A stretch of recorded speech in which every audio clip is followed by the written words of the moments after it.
रवि अपने छोटे से कमरे में बैठा हुआ था। बाहर घनघोर बारिश हो रही थी और बिजली कभी कभी कड़क कर माहौल को और भी डरावना बना रही थी। रवि की आंखों में चिंता साफ झलक रही थी। वो गांव से बड़े सपने लेकर शहर आया था, लेकिन 3 महीने बीत गए और ना नौकरी मिली, ना ही कोई सहारा। जो थोड़ी बहुत जमा पूंजी थी वो भी खत्म होने को थी। उसकी सोच में खलल तब पड़ा जब दरवाजे पर अचानक दस्तक हुई। इतनी रात को, और वो भी इस तेज बारिश में, कौन हो सकता है? रवि के दिल में डर और जिज्ञासा का मिश्रण था। कौन है? उसने धीरे से पूछा और धीरे से दरवाजा खोला। एक 26-27 साल की लड़की बारिश में भीगे हुए दरवाजे पर खड़ी थी। उसका बदन ठंड से कांप रहा था। उसके भीगे हुए बालों से बारिश की बूंदें टपक रही थी। उसके पास एक बैग था जिसे उसने अपने बाहों में ऐसे पकड़ा हुआ था जैसे वो बैग उसके लिए बहुत कीमती हो। मुझे माफ कीजिए, मेरी गाड़ी यहाँ खराब हो गई है और इस बारिश में कहीं और जाना संभव नहीं। क्या मैं कुछ देर यहाँ रुक सकती हूँ? रवि ने उस औरत को ऊपर से नीचे तक देखा। उसके ठीक पीछे कुछ दूरी पर एक गाड़ी खड़ी हुई थी। वो संदेह में था, इतनी रात को ये औरत यहाँ क्या कर रही है? कहीं ये कोई चोर तो नहीं? दिखने में तो अच्छे घर से लगती है। लेकिन इंसानियत के नाते उसने कहा, अब ठीक है, आप अंदर आ जाइए, बारिश में बाहर खड़े रहना सही नहीं होगा। वो औरत कमरे के अंदर आ गई। रवि ने उसे तौलिया दिया और कहा, अब आप बैठिए, मैं चाय बनाकर लाता हूं। कुछ ही देर में वो चाय लेकर लौटा। धन्यवाद। मेरा नाम रिया है। मैं पास के शहर से आई थी, लेकिन रास्ते में गाड़ी खराब हो गई। यहाँ मदद के लिए कोई नहीं दिखा तो आपके मकान की तरफ आ गई। मैंने सोचा कोई मदद मिल जाएगी। रवि ने हल्की मुस्कान देते हुए अपना नाम बताया। अब मैं रवि हूं, यहाँ काम की तलाश में आया हूं। वैसे ये जगह रात के समय थोड़ी डरावनी लग सकती है क्योंकि आसपास ज्यादा लोग नहीं रहते। रिया ने चाय की चुस्की लेते हुए उसकी बात पर सहमति जताई। कुछ पलों के लिए खामोशी छा गई। बारिश की आवाज कमरे में गूंज रही थी। तभी रिया ने कहा, क्या मैं आपका फोन इस्तेमाल कर सकती हूँ? मेरे फोन की बैटरी खत्म हो गई है। रवि ने फोन उसकी तरफ बढ़ा दिया। रिया ने फोन पर किसी से बात की। हाँ, मैं सुरक्षित हूँ, आज रात सब काम हो जाएगा, उसने कहा और फोन बंद कर दिया। रवि कुछ पूछ पाता उससे पहले ही बिजली चली गई। पूरा कमरा अंधेरे में डूब गया। रवि ने मोबाइल की टॉर्च जलाई और चारों ओर देखा, लेकिन रिया वहां नहीं थी।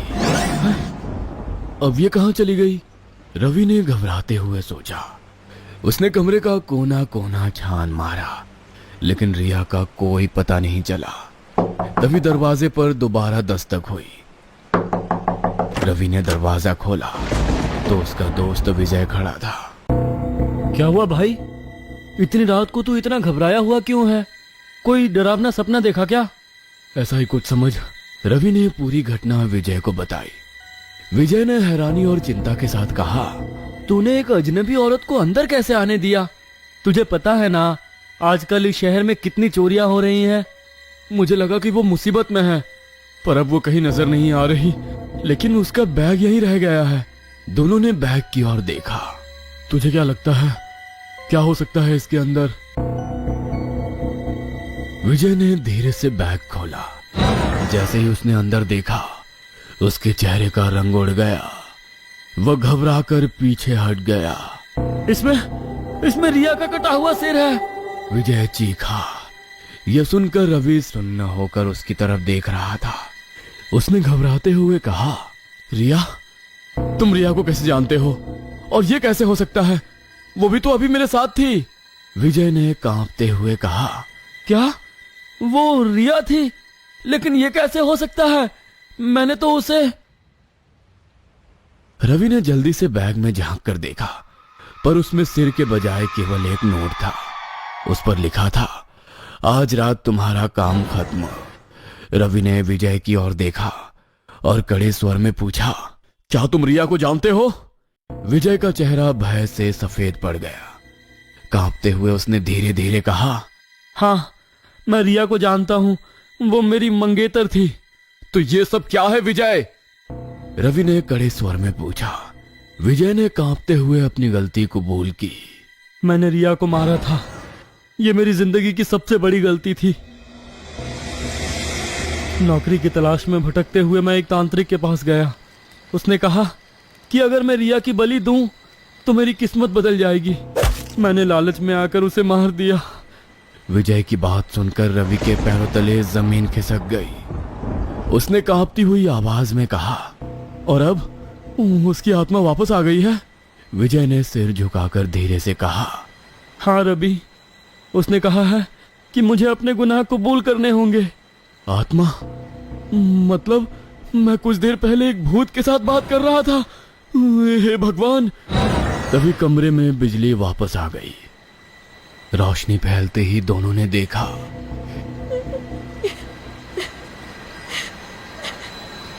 रिया कमरे के एक कोने में सिर छुपाए बैठी थी। वो हल्के हल्के सिसक रही थी। दोनों वहीं खड़े उसकी तरफ देखते रहे। किसी की भी उसके पास जाने की हिम्मत नहीं हो रही थी। विजय ने खुद को संभालते हुए अपने कदमों से उसकी ओर बढ़ना शुरू किया। उसने कांपती हुई आवाज में कहा, रिया, रिया मुझे माफ कर दो। ये सब मेरी वजह से हुआ। मेरी लालच ने तुम्हें ये सब सहने पर मजबूर किया। रिया ने धीरे धीरे अपना सिर उठाया। उसके गालों पर गहरे कट के निशान थे और उनसे खून की धार टपक रही थी। उसकी आंखें दर्द और गुस्से से भरी हुई थी, लेकिन उसकी आवाज में एक खौफनाक मासूमियत झलक रही थी। विजय, उसने टूटे हुए स्वर में कहा, तुम आ गए? क्या तुम अब भी मुझसे प्यार करते हो? तुमने एक बार भी मुझे देखने की कोशिश नहीं की, तो मैंने सोचा मैं ही तुमसे मिलने आ जाऊं। यह सुनकर विजय की आंखों में आंसू भर आए। उसने घुटनों के बल गिरकर कहा, रिया, मैं तुमसे बहुत प्यार करता हूँ, मुझे माफ कर दो। अचानक रिया के चेहरे पर एक खौफनाक मुस्कान उभरी। उसने कहा, अरे रे रे रे, मेरे शोना बाबू, तुम तो सच में रोने लगे। इतना कहकर वो जोर जोर से हंसने लगी। विजय अब भी उसके सामने घुटनों के बल बैठा था। वह कांपते हुए कुछ कहने की कोशिश कर रहा था, लेकिन इससे पहले कि वो कुछ कह पाता, रिया ने एक झटके में अपनी तेज खून से सने नाखूनों वाली उंगलियां उसकी गर्दन में कर दी।